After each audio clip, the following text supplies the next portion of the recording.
라솔라의 소근소근. 안녕하세요. 라솔라입니다. 오늘은 매출 매입 정리하기에서 1월 한 달 매출을 총 정리하고 확인하는 시간을 가질 거예요. 처음에는 나만의 장부를, 라솔라만의 장부를 보면서 매일매일 일어나는 매출 매입 관리하는 팁을 보여드렸고요. 그 다음에는 국세청에서 제공하는 간편 장부를 보면서 입력하는 팁을 알려드렸었는데요. 그리고 마지막 저번 시간에는 이 장부를 보고 어떻게 하루하루 입력하는지 예시를 만들어서 보여드렸었어요. 근데 그 매출 발생한 것 중에 입력되지 않은 것들이 있었죠. 온라인 매출, 스토어판 같은 경우는 넣지 않았어요. 왜 온라인 매출을 넣지 않았는지는 처음에 설명드렸죠. 이거래 월별 내역이 각 온라인 매출 사이트에 나와요. 그 등빙을 보고 세금 신고하는 게 보다 더 정확하고 또 편리하기 때문에 월말로 한꺼번에 입력하고 있다 말씀드렸어요. 그리고 또 월별로 일어나는 비용들, 예로 계약된 그 택배비 같은 경우, 또 전자세금 계산서 발행권, 온라인 매출 수수료나 이제 공과금, 전기세 같은 것들이 있어요. 또 매출 경우에는 누락하기 쉬운 카드 매출 수수료, 카드 단말기 대여비 등이 있는데 오늘 이 부분은 넣는 것만 알려드리고 이게 왜 비용에 해당되고 안 되고 이런 문의가 많은 부분이라서 필요 경비, 적합 증빙 이런 거에 대해서는 다시 포스팅하기로 했죠? 일단 매출을 넣는 것부터 천천히 보여드릴게요. 우선 이전의 포스팅처럼 매장 및 SNS 매출 같은 경우는 매일매일 간편 장부에 넣어서 더 이상 할 일이 없겠죠. 하지만 온라인 매출을 넣기 전에 합산 금액으로 한번 확인하는 작업을 해주셨으면 좋겠어요. 각 카드 단말기 사이트 등을 통해서 한 달치 총 내역을 볼 수 있는데요. 만약에 이게 보기 어려우시다 하시는 분들은 이제 카드 단말기 그 회사에 전화하셔서 요청하셔도 되니까 그렇게 해보시길 바랍니다. 자, 라솔라의 경우에는 지금 사용하고 있는 게 이 머니온이고요. 머니온에서는 이렇게 매출 관리 서비스, 부가세 신고 참고 자료에 들어가시면 되는데 이렇게 보시면 분기별로 나오고 19년도 건 안 나와요. 당황하시지 말고 이렇게 19년 01월 검색해 주시면은 이런 식으로 지금 신용카드 내역과 현금 영수증 내역이 다 나와 있게 되었어요. 이걸 가지고 이제 간편 장부를 열어서 한번 확인을 해 주시면 될 것 같아요. 자, 이렇게 간편 장부를 열어봤는데요. 보니까 뭔가 바뀌었죠? 옆에 표가 하나 더 생겼어요. 그리고 아래에는 이렇게 합계를 좀 더 넣어봤어요. 뭐지? 이렇게 확인 작업을 하려다 보니까 합산 금액이 필요한데 하나하나 계산기 두드리기 귀찮은 라솔라가 이렇게 꾀를 부렸습니다. 우측에는 썸if를 활용해서 각 매출의 합산을 구했고요. 이건 이전에 엑셀 활용 나만의 장부 만들기 2를 보시면 썸if 활용 방법이 있어요. 그거를 한번 참고해 주실 분들은 참고해 주세요. 그러고 이거는 늘 그렇듯 합산 금액을 넣어줘서 좀 더 편하게 만들었습니다. 자, 이렇게 합산 금액이 있으니까 아까 제가 머니온에서 봤던 카드 매출금 합계 금액과 현금 영수증 합계 금액 그냥 비교해 주시면 되겠죠. 비교를 해서 차이가 없다고 하면 좋겠지만은 만약에 차이가 있을 경우에는 하는 수 없이 매출에 누락이 있는지 한번 더 확인을 해 주시고요. 그리고 정말 확인을 해도 모르시겠다 하시면 라솔라의 경우에는 부가세 신고 참고 자료에 맞춰서 입력해 주시는 걸 권해드립니다. 자, 이렇게 저 같은 경우는 온라인 매출 이제 네이버 스토어로 들어왔고요. 이걸 어떻게 보고 입력하냐? 부가세 때는 소개드렸었는데 이제 정상 관리, 부가세 신고 내역 들어오시면 이렇게 월별 조회가 가능해요. 19년 1월 검색을 해주시면 이렇게 매출 내역이 총 이 과세 면세 구분에서는 이게 총 매출 금액이라고 보시면 되고 신용카드 매출, 현금 영수증 매출, 기타 매출 이렇게 세 가지로 나누어 있습니다. 이렇게 나오는 걸 저는 카드, 현금 영수증, 기타 이렇게 나눠서 입력해 줄 거예요. 물론 카드랑 현금 영수증을 카드 등으로 같이 입력해도 되지만은 저는 이왕이면 따로 넣어줍니다. 1월 31일로 해서 다 넣어주는데요.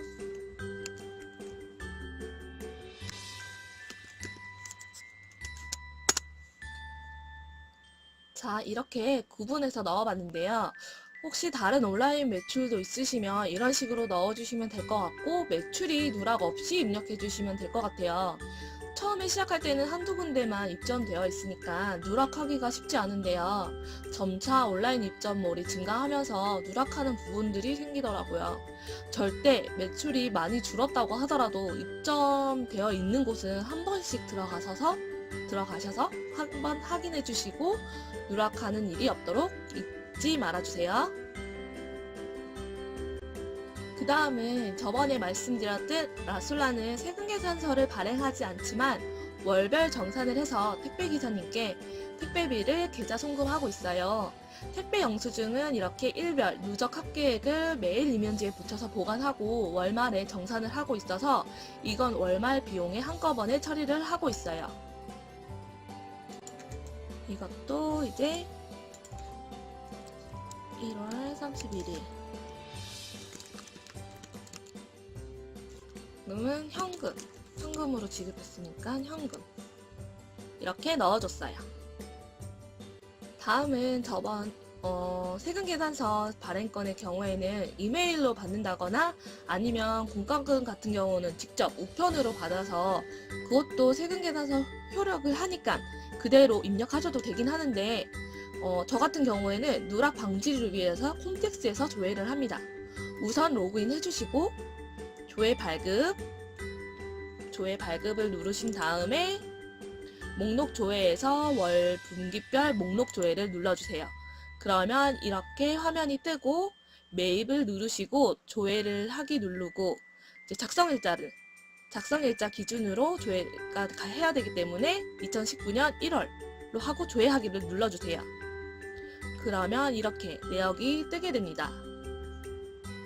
이거는 이제 구분을 해서 작성일자를 기준으로 해서 합계 금액이 아닌 공급가액과 세액을 구분해서 넣어주세요. 이렇게 넣어줬습니다. 제세공과금이라는 계정 과목을 넣어줬고 이제 1월분 전기료는 아니지만은 이제 청구서에는 1월분이라고 나와 있기 때문에 넣어줬어요. 좀 더 디테일하게 쓰고 싶으신 분들은 사용기간까지 넣어주셔도 되고요. 거래처 넣어서 이렇게 넣어줬습니다. 이렇게 넣었는데 이게 왜 공급가액과 부가세를 나눠서 잘 넣어줘야 되냐 하면 간편 장부는 이전에 얘기했듯이 종합소득세를 신고를 위한 장부이고요. 전체 매출은 넣어줄 필요가 있는데 필요 경비 같은 경우에는 잘 맞게 입력을 해주셔야 되기 때문인데요. 그런데 이 종합소득세에는 매입세액, 부가세를 빼주셔야 되기 때문입니다. 간이나 일반 영수증, 계산서 등 같은 경우는 금액 부분을 합계 금액에 그리고 부가세는 가능한 것은 분리해서 이렇게 작성한다. 이거를 기억해 주시고 작성해 주시면 좋을 것 같아요. 자, 이렇게 하고 갔더니 다시 앞으로 돌아가서 비용 중에 카드 매출 수수료 부분은 무엇이냐? 이거는 카드 단말기 아까 매출을 살펴봤잖아요. 거기에서 수수료를 제하고 우리는 입금을 받잖아요. 그 부분을 말하는데요. 이건 이제 매장 있으신 분들, 카드 단말기 사용하시는 분들이 필요한 부분이고 이거는 아까 매출 조회했던 저 같은 경우는 머니온에서 다시 확인해서 넣어주시면 되는데 여기만 그런지 다른 곳도 그런지 모르겠지만 BC카드는 직접 들어가서 확인해야 되더라고요. 매출이 적어서 문제없다 하시면 상관없겠지만은 이제 매출이 많거나 올해 매출 증가하실 것 같다 하면 이런 부분까지 꼼꼼하게 비용 처리를 해야 좀 절세가 되겠죠.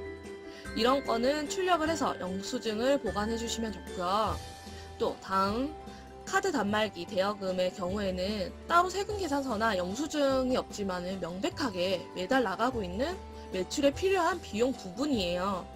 다들 계약서나 아니면 가맹점 확인서 등 있으실 거예요. 잘 보관하시고 이 자료는 1월 정도에는 복사를 해서 출력하고 또 이제 은행에서 지출된 내역서를 뽑으셔서 비용 처리를 하면 될 것 같아요. 이것도 부가세 공급가 따로 없이 입력하시면 될 것 같아요. 자, 저는 이렇게 지급 수수료로 해서 이제 카드 수수료, 뭐 단말기 대여 수수료로 해서 넣어줬고요.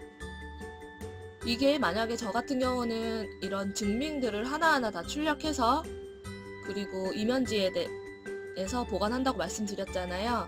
그리고 간편 장부도 이제 매월 내역을 뽑고 나만의 장부도 매월 내역을 뽑아서 이 영수증 정리한 것들의 제일 앞에 꽂아두고 파일에 꽂아서 보관에 들어가요. 근데 이게 어렵다, 뭐 그 프린터기 사용이 좀 힘들다 하시는 분들은 뭐 시트 하나 더 추가하셔서 1월 증빙 이런 식으로 하셔서 이제 캡처한 것들은 여기다가 보관을 하시는 것도 될 것 같아요. 일단은 다 보관해야 되는 거는 잊지 마시길 바랍니다. 자, 이렇게 해서 매출 매입 정리하기가 끝났어요. 저 같은 경우에는 제가 뭐 수업을 한다, 가르친다, 뭐 그런 의미가 아니라 제 업무를 그냥 인수인계하듯 설명해 나갔는데요. 저는 아는 거니까 다들 안다고 생각하고 넘어갔던 부분들도 있고요. 보셨어도 헷갈리는 부분들이 분명히 있으실 거예요. 벌써 몇 개의 문의를 받았고요. 그에 대한 거를 이제 댓글로 답변은 달아드렸지만은 그걸 다른 분들도 똑같이 궁금해 하시거나 이거는 저도 못 짚고 넘어갔던 부분이라서 참고해야겠다 할 만한 부분들이 몇 가지 있어서 다 정리해서 다음 포스팅을 하도록 하겠습니다. 이거는 블로그에서도 확인을 해주세요. 도움이 되셨다면 좋아요를, 다음 영상이 궁금하시다면 구독 버튼을 눌러주실 거죠? 감사합니다.